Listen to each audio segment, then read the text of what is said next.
దురాశ మనకు ఉండకూడదు. పక్కన వాళ్ళ ఆస్తులు, పక్కన వాళ్ళ వ్యక్తులను, భర్తలను, భార్యలను కూడా దురాశతో ఆక్రమించేసుకుంటారు, వశం చేసేసుకుంటున్నారు, అనుభవిస్తున్నారు. పరుని భార్యను ముట్టువాడు శాపగ్రస్తుడు. పరుని భార్యను ముట్టకూడదు, పరుని భర్తను ముట్టకూడదు. అన్యాయం చేస్తున్నారు. పరుని స్థలంతో నీకు పని లేదు. 10 ఆజ్ఞలలో ఒక ఆజ్ఞ, నీ పొరుగు వానిదగు దేనినైనా నువ్వు ఆశించకూడదు. అతని ఎద్దునైనా, అతని గాడిదనైనా, అతని దాసినైనా, అతని దాసుడినైనా, అతని భార్యనైనా ఎవరిని నువ్వు ఆశించకూడదు. నీకు కలిగింది అంత తృప్తిగా ఉండు.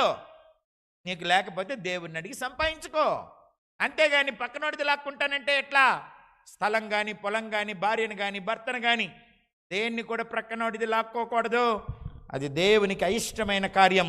నిన్ను కొట్టేసే కార్యం, నిన్ను నరికేసి పెరికేసి కాల్చేసే కార్యం.